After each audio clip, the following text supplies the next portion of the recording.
Today on episode 30 of Audacity to Lead, I talk about what to do while you wait as a leader. Inspiring, actionable content that helps you get focused, get started, and be impactful. This is Audacity to Lead.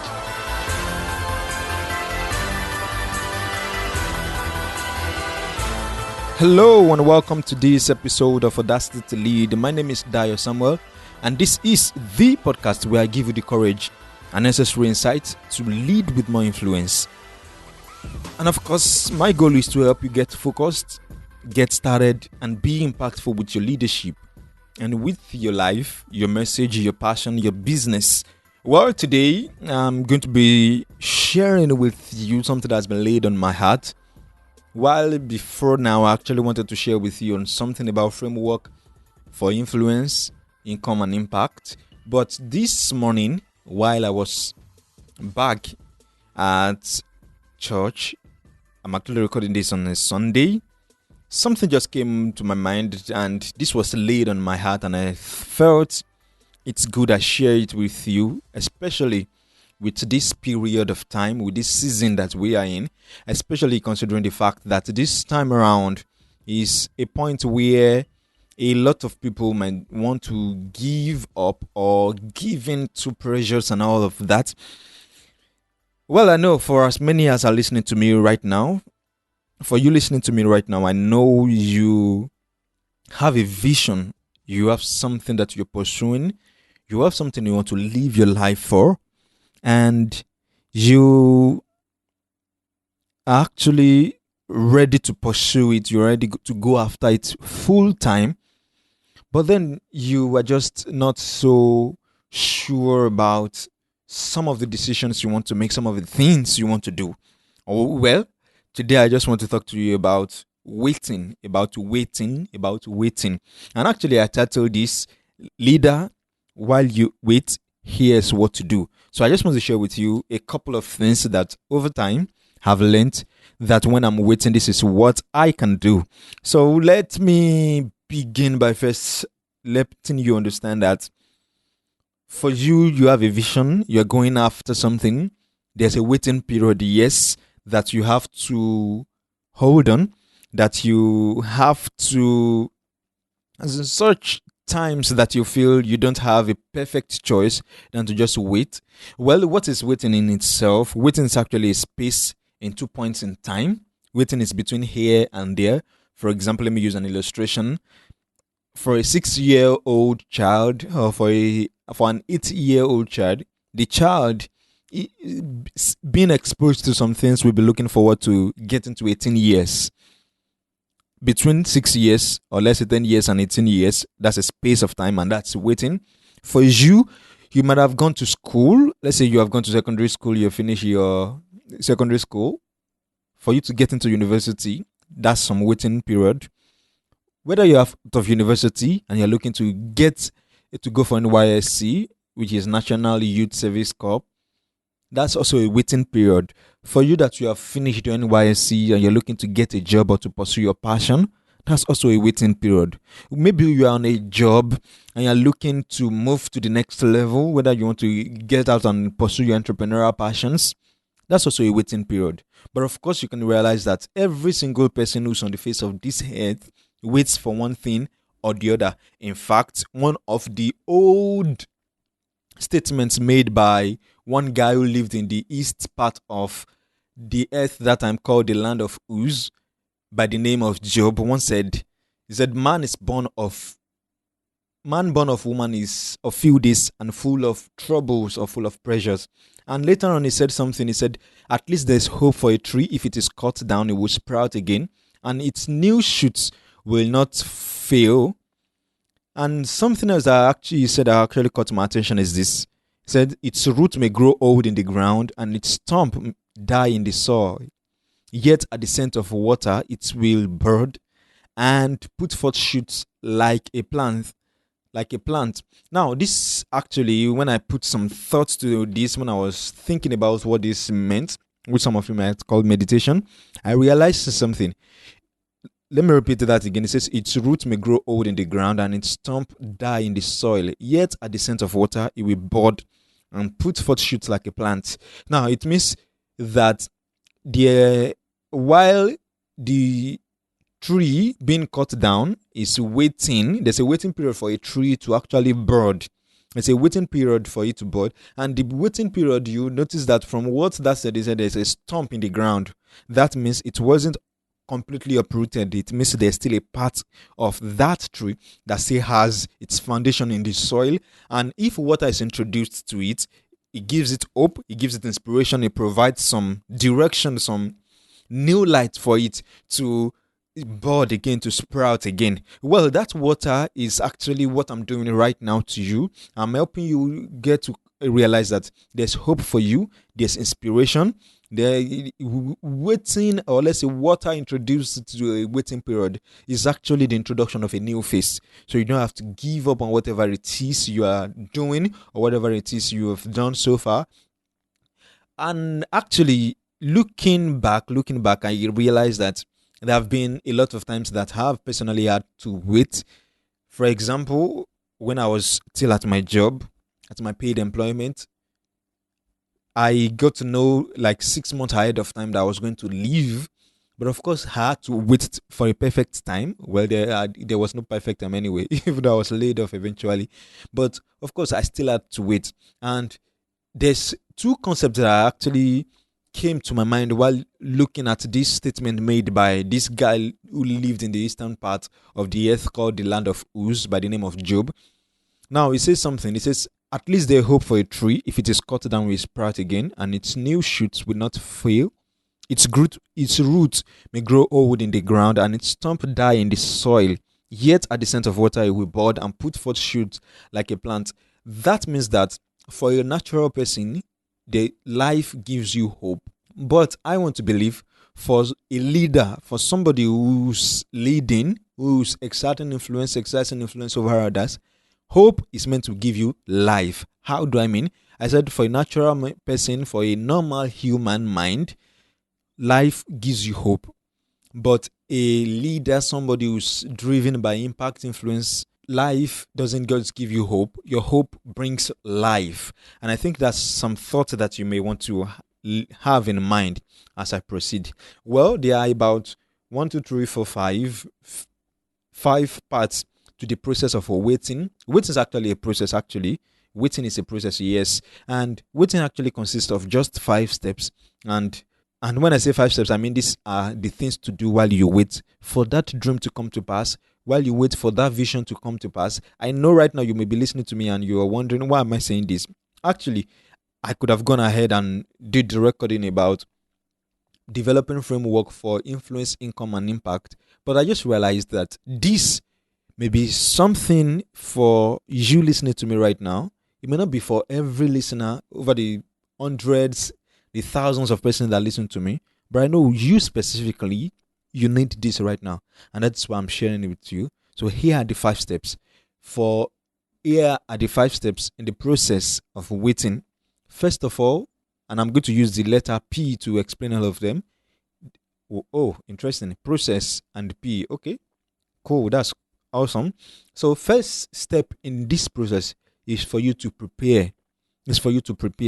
At this time of waiting, start to gather resources, start to learn, start to invest in yourself, start to prepare. Maybe you're waiting to get married. Maybe you're waiting to get into a relationship. Maybe you are waiting to actually take up a position. Maybe you are even waiting to actually start developing on your passion, on your business, or your message.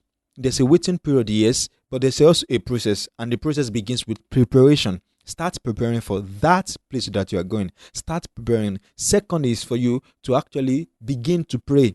I know you may not actually, some of you may not believe God, but no matter what you do, God is God. And is always interested in everything we are doing. In fact, one of my own foundational scriptures says that, for it is God who works in you both to will and to do of his good pleasure. Meaning, it is God who works in you both to inspire you, give you the ideas and the inspiration that you actually have to want to do something. So actually, God is involved in this whole process. So you have to open your mouth and actually pray to God, or say quietly in your heart and just pray to God, talk to God about the waiting process. At this time that you're waiting, like the a statement I read by the guy Job. What he actually said is that while the tree, its root may grow, or let me start from where he says, at least there is hope for a tree. It is, if it is cut down, it will sprout again, and its new shoots will not fail. Its root may grow old in the ground. That is the process of waiting. Well, there's no way I can actually describe this and just to tell you that you just have to open up your heart to God and just pray. The third step is to project. And when I talk about project, it actually means to envision a future in the end, because everything, even the dream you are having right now, the vision you are having right now, actually has an end. It's an end. Or let me say, the vision is a process to an end. So this waiting process is part of that end. And the only way for you not to give up is actually to keep that image of the end in mind. That's the reason why you have to project. You consciously have to bring it to the mind. For example, there was some weeks ago that I was actually tired, and I was discouraged, and I wanted to give up. And one of the things I did was to send a message to Kelvin Igbinege, and I said, brother, I'm fed up of so and so thing. And the guy started telling me, he said, come, I'm one of the persons who's looking up to you. I'm one of the guys who's always listening to you, reading everything you write, and you have actually helped guided my life. And why will you say you are giving up? If you give up, consider the thousands of other persons out there who are actually following you. And he was able to implant the vision back into my heart. And I remember also, while in that mood, I sent a message to Maya Wajishafe, who's a member of my mastermind group, and Maya Wajishafe at mayawajishafe.com or authorscript.com, the host of Authorscript podcast. And he said that there are certain things that are actually getting me discouraged. And one of them could be because of the expectations that I'm having that are not being met. And through discussion, Maya was able to actually implant vision in my heart back. And from looking back, I realized that if I hadn't discussed with Maya and Kelvin that day, I would have completely given up. In fact, I may not have reached episode 30 of this podcast that you're listening to right now. And that's the reason why you have to project, you have to envision the future that's actually ahead of you.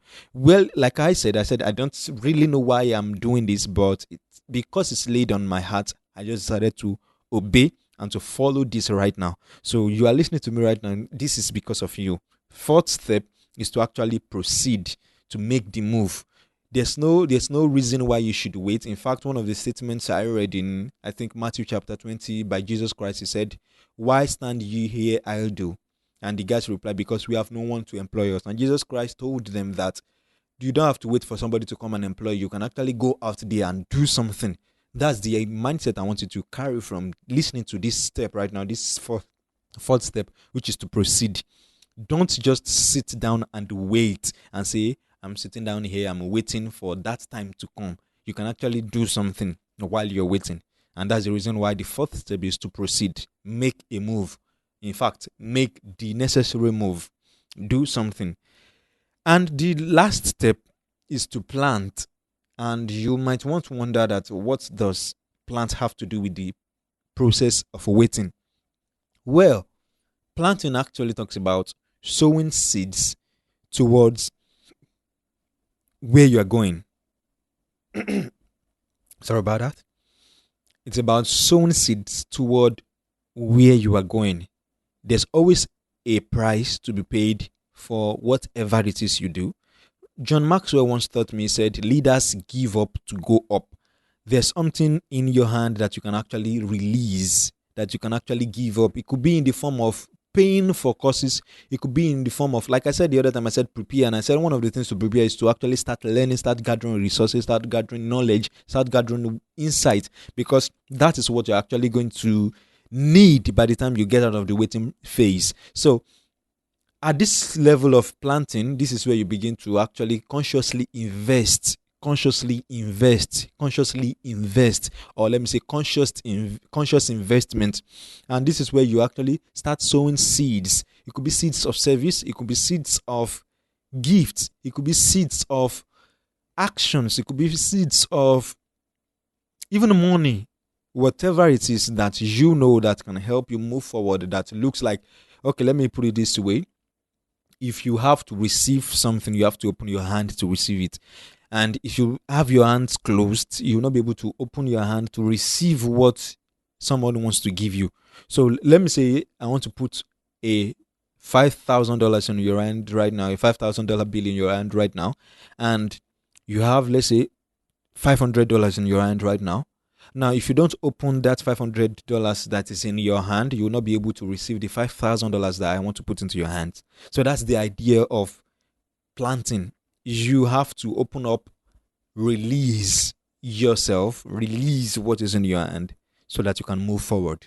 I want to believe that these few words, they may not be as elaborate as every other episode, but I actually believe that this is what you need to hear right now. This is what you need to hear right now. And this is why I actually did this recording. Well, how does this tie into leadership? This is because every leader comes to experience a waiting process in one way or the other. Whether you're as a thought leader, there's a point in your life where you actually start developing so much ideas, but then the implementation stage is a next stage, and it's a next phase rather. And for you to actually get to that point, you have to wait. And that's the reason why I actually shared this with you. Like I said when I was starting this episode, I said practically everyone waits for one thing or the other. With developing on your guru positioning, leader, entrepreneur, thought leader, and impact maker, all of that, there's a waiting period in the process. And that is why I just feel, okay, while I'm even saying this, I'm feeling my heart being released right now. And I just want to bless you right now. I pray for you that this waiting process, this waiting phase of your life, you'll make the best out of it. This episode may not appeal to everybody, but I know it's definitely worth having to sit down and to do this right now. I would like to hear from you. What's your definition of waiting? Or how do you see waiting or delay? What is the difference to you? This is where I would like to end today's episode. But let me leave you with a thought. While I talk about waiting, there are two things to have in mind. You are either waiting on someone or something, or you are waiting for someone or something. Which of them you are doing right now? Take some level of discernment. But overall, I want you to get focused, get started, and be impactful. As a shout out for this week, I just discovered a new podcast hosted by a Nigerian, and I'm excited. The podcast is Fruitful Uja, found at fruitfuluja.com.ng, and hosted by Sefer Oso. I've forgotten his name, but I want to say good work you're doing at Fruitful Uja, Sefer. Keep it up. Be blessed. Thank you so much for listening to this episode. In case you want to pick up the PDF or the pictorial version of this episode, you can find it at audacitytolead.com/30. And that actually reminds me. So I'm actually 30 episodes deep into this podcast. To God be all the glory. Thank you so much for taking time out to be with me this week. I look forward to being with you next week as I bring to you a guest episode with Sarah Cordina as we talk about edupreneurship, how to develop marketable learning programs and products. I see you again on episode 31. For now, I want to remind you again, leave a comment or share your thoughts with me. Waiting or delay, which of them? What's the difference to you? I hope to hear from you. And if you enjoyed this episode, I would also like you to share it with someone you know. This may be a turning point in that person's life, that person's leadership, that person's business. And I see you again on the next episode. Thank you so much.